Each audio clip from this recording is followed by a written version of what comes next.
Hey, hey, hey, welcome back, everyone. Pull up a chair, grab your coffee, your tea, your sparkling water with a lemon wedge, whatever makes you feel at home. Because today we are getting into it. And I mean really into it. I've been reading your comments. I've been sitting with them. I've been thinking about them at 2 in the morning when I can't sleep. And I want to address something that's clearly weighing on a lot of you right now. And honestly, it's weighing on me too. The Nancy Guthrie disappearance. I'm going to say her name clearly and with intention. Nancy Guthrie. Because she is a real person. She has a family. She has people who love her.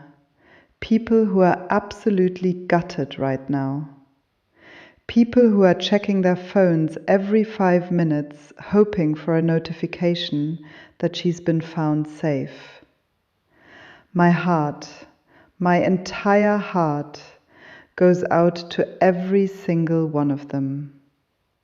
I can't even begin to wrap my mind around what that kind of uncertainty feels like.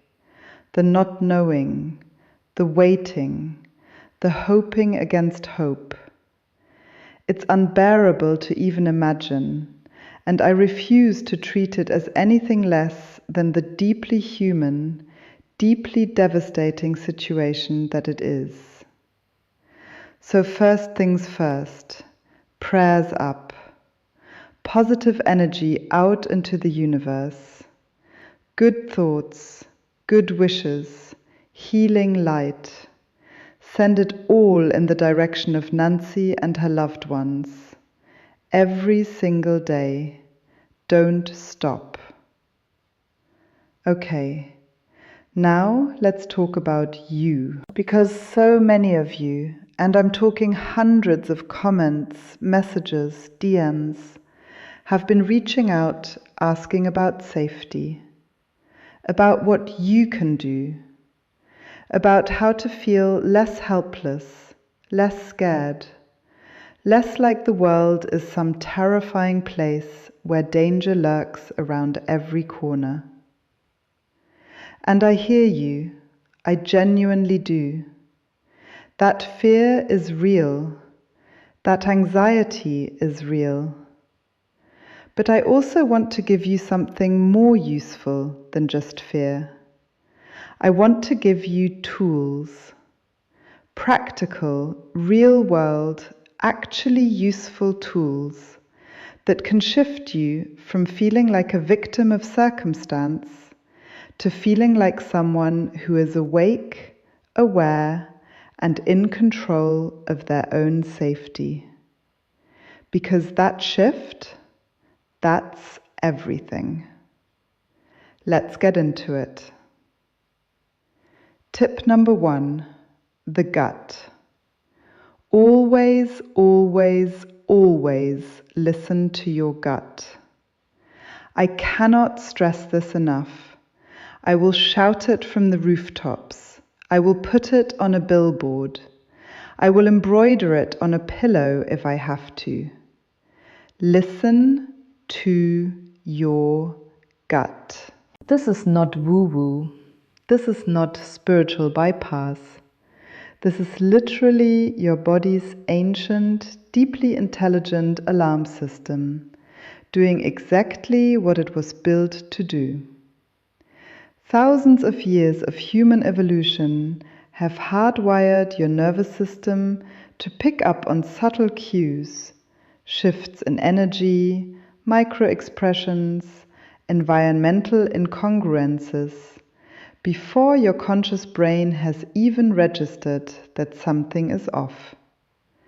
That tightening in your chest, that prickle on the back of your neck, that sudden, inexplicable urge to leave a room, that is not anxiety being dramatic.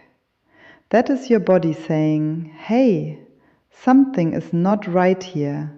Pay attention. The times in my life when things have gone sideways, when situations got weird or uncomfortable, or genuinely scary?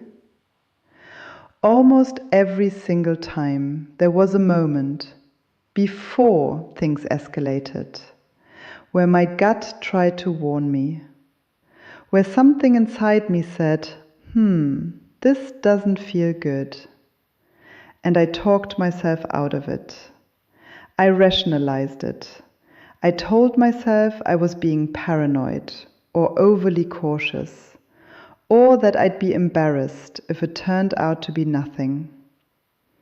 Don't do that. Please. Don't do what I did.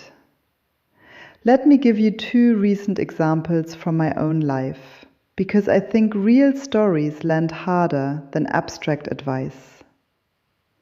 Story 1. The bird-watching incident. Not too long ago, I decided to treat myself to a solo bird-watching morning at a local park. Now, if you know me, you know that bird-watching is basically my religion. It's my meditation. It's my happy place. I had my binoculars, I had my field guide, I had a thermos of hot coffee and a playlist of ambient forest sounds already queued up on my phone, because yes, I am that person. I was so ready. I was practically vibrating with excitement. I pulled into the parking lot, got out of my car and took maybe 10 steps toward the trail entrance. And that's when I noticed him. A man standing just off the path. Something about the way he was positioned, the way he looked at me, the way he shifted when I came into view, it registered as wrong.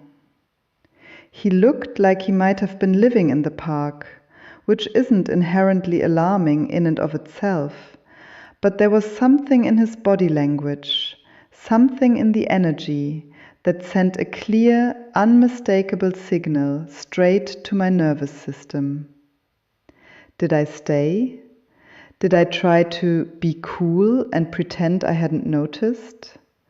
Did I push past the feeling because I'd been so excited about the birds? Nope. I turned around. I walked back to my car. I got in, locked the doors, and I drove away. Was it nothing? Maybe. Probably. Maybe he was totally harmless and I'll never know. But here's the thing. I don't need to know. My safety and comfort are not worth satisfying my own curiosity about whether my instincts were right. The birds would still be there another day. My well-being? That's non-negotiable. Story 2. The antique shop situation. Okay, so more recently.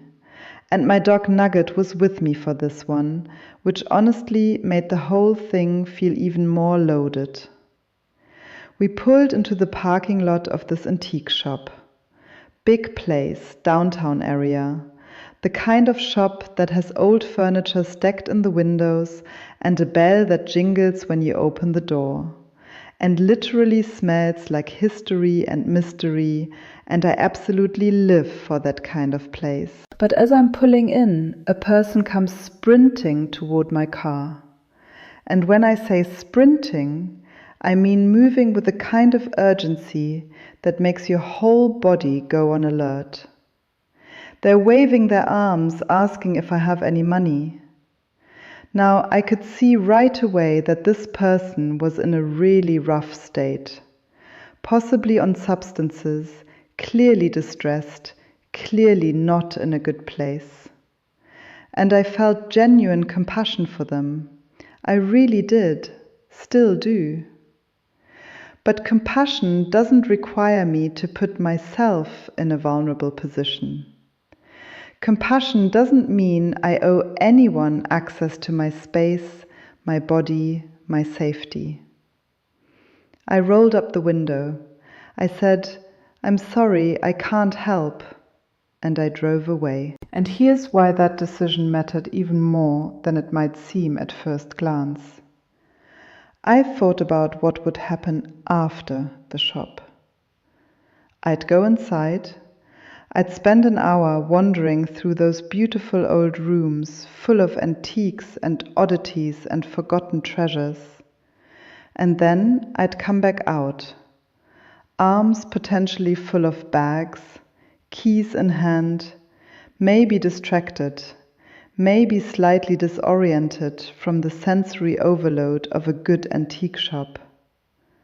And that person would still be in the parking lot.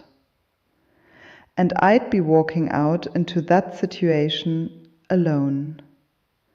Nope, not today, not ever if I can help it. The golden rule of personal safety. Don't give people the opportunity to do the wrong thing. This is huge. This is maybe the most underrated safety tip I know. We spend so much time thinking about how to react to danger, how to escape bad situations, how to fight back. And all of that is important.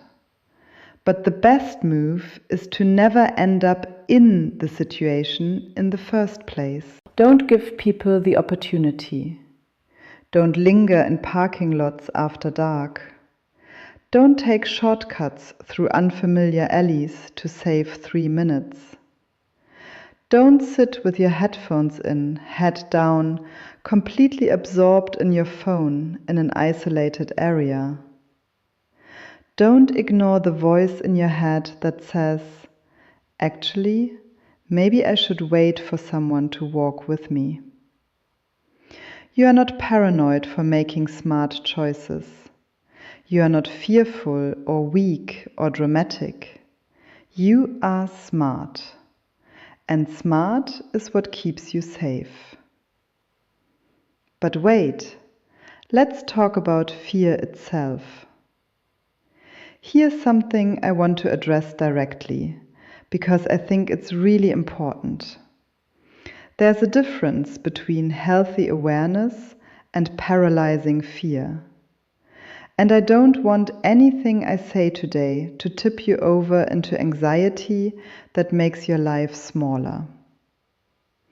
You've probably heard the acronym FEAR. False evidence appearing real. Our brains are wired, like genuinely evolutionarily wired, to scan for danger. Our ancestors, who assumed the rustling in the bushes was a predator, survived longer than the ones who assumed it was just the wind. So that threat detection system is baked into us on a primal level, and it serves us. It has kept the human species alive for hundreds of thousands of years. We should be grateful for it. But, and this is a big but, that same system can misfire in modern contexts. It can take a news cycle full of scary stories and extrapolate that the entire world is dangerous all the time. It can mistake the familiar for the safe and the unfamiliar for the threatening.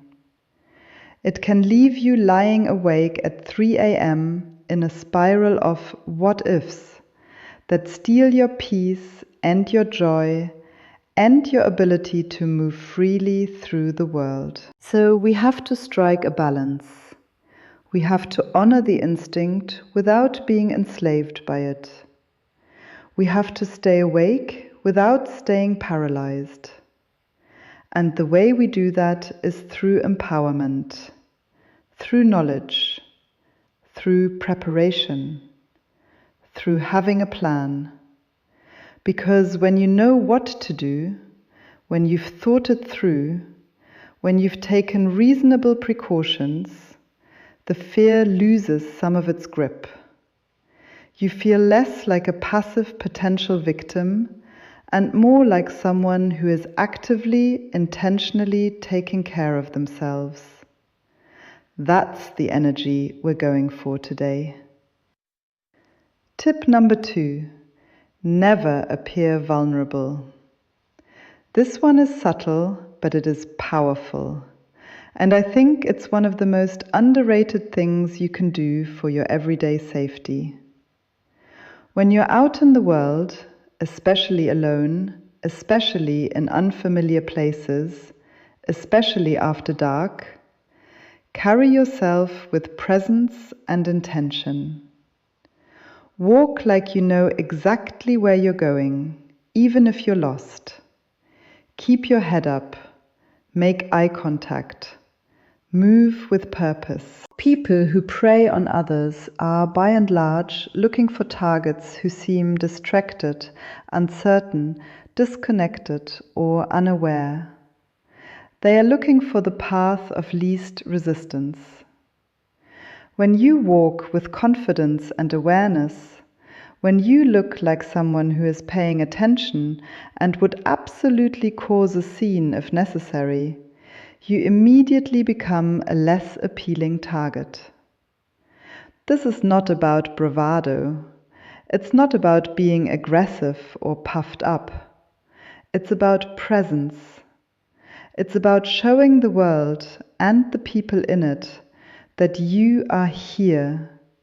You are aware. You are not to be messed with. Practice it. Even if you don't feel confident, walk like you do. Even if you're nervous, breathe, lift your chin, and move like you belong exactly where you are. And if something feels off, if a situation starts to make you feel small or uncertain or unsafe, get out immediately, without second guessing, without worrying about seeming rude or overreacting. Your comfort matters infinitely more than a stranger's opinion of your manners. Tip number 3. Home security. Let's get practical. Alright, let's zoom in on the home base, because that's where a lot of you have been asking for specifics. Lock your doors. Always. I know this sounds like the most basic advice possible, but you would be shocked, actually shocked, at how many break-ins and incidents happen simply because a door or window was unlocked. The habit of locking up should be automatic, every time, morning, noon, and night. When you're home, when you're not home, when you pop next door to a neighbor's house for 5 minutes, always locked, non-negotiable. Security cameras are worth every penny, but pay for the subscription. This is something that the Nancy Guthrie situation has really highlighted for a lot of people, and it's such an important point. So many of us have cameras installed and feel this false sense of security without realizing that if you're not paying for cloud storage or a premium subscription, your footage may only be stored for a few hours before it gets overwritten. That footage could be the most critical evidence in a dangerous situation, and if it's gone, it's gone. Go check your camera settings right now after you finish watching this. Make sure you know exactly how long your footage is being stored and whether you need to upgrade your plan. That is not an expense you want to skip. Motion-activated lights are a game changer. I have them around my property and I genuinely feel so much better because of them. Darkness is a friend to people who are up to no good. Light takes that advantage away instantly. A motion-sensing floodlight that blazes on when someone approaches your home in the middle of the night is both a deterrent and an alert system. You see it, your neighbors might see it. Anyone watching from a camera will definitely see it. It's a simple, affordable investment that pays dividends in peace of mind. Tip number 4. The dog. Oh, the dog. Okay, I could talk about this forever, so I'll try to be somewhat concise. But let me just say, if you are in a position to have a dog, especially a larger dog, the security benefits are real. Now, let me be clear about something first. Nugget is not a security system. Nugget is not a weapon. Nugget is my heart dog, my shadow, my adventure partner, my reason for getting up in the morning on the days when the world feels heavy. He is my ride or die companion, and I would love him exactly the same, even if he were the world's worst guard dog. But he also happens to be a big boy with a big bark, and that matters. Studies on home security consistently show that dogs, especially larger breeds, are a significant deterrent to would-be intruders. They don't know if your dog is friendly or ferocious. They don't want to find out. The bark alone is often enough to make someone think twice. And beyond the practical security aspect, there's the emotional component that I think is really underestimated. Having a dog makes you feel less alone. When you're a solo person, especially if you live alone, there is something profoundly reassuring about having a living, breathing, alert creature beside you who is attuned to sounds and movements and energies that you might miss. Nugget has alerted me to things I never would have noticed on my own. That's not nothing, that's actually a lot. So, if you've been on the fence about getting a dog, consider this your sign. Not just for the safety benefits, but for the companionship, the joy, the unconditional love, and yes, the peace of mind. Tip number 5. Stay informed, but protect your mental health. Here's the tension I'm personally navigating right now, and I'm guessing many of you are too. The Nancy Guthrie case is all over the news, all over social media, all over my feed every time I open my phone. And I can't stop checking. I refresh, I search, I look for updates. I want answers. But I also know that constant exposure to distressing news, particularly news that involves uncertainty and fear and unanswered questions, takes a real toll on the nervous system. It keeps your body in a state of low-grade fight or flight. It can trigger anxiety spirals. It can make the world feel more dangerous and more chaotic than it statistically is. Here's a grounding fact. Situations like this, as terrifying as they are statistically very rare. The news amplifies them, as it should, because they matter, because we should be paying attention. But that amplification can distort our sense of everyday risk. The vast, overwhelming majority of people move through their lives without experiencing anything like what Nancy Guthrie's family is going through right now. That doesn't mean we shouldn't care. That doesn't mean we should look away. But it does mean that you can stay informed without being consumed. You can check for updates without doom scrolling for hours. You can hold space for this story and this family while also choosing intentionally to step away from the screen when you need to. Take breaks, go outside, breathe fresh air, hug your people, pet your animals. Do the things that remind you that most of life is still okay. wrapping it up.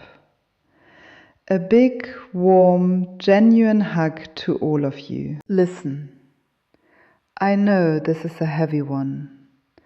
I know this conversation isn't always comfortable, but I think it's necessary, and I think you're all here because you're the kind of people who would rather face things head-on than pretend they don't exist, and I respect that so much. Here's the summary of everything I want you to take away today. 1. Listen to your gut. That internal alarm system is priceless. Honor it every single time. The cost of leaving a situation that turned out to be fine is nothing. The cost of ignoring a warning that turned out to be real is everything. 2. Don't give people the opportunity. Situational awareness is your first and best line of defense. Stay present, stay aware. Avoid situations that feel wrong before they have the chance to become situations that go wrong. 3. Never appear vulnerable. Walk with intention and presence. Head up, eyes open, energy forward. You are someone who pays attention, and you want the world to know it. 4. Secure your home. Locks, cameras with paid subscriptions, motion-activated lights. These are not luxuries. They are basic, accessible layers of protection that everyone deserves. 5. Consider a dog. Not just for security, but for companionship, joy, and the profound gift of never feeling truly alone. 6.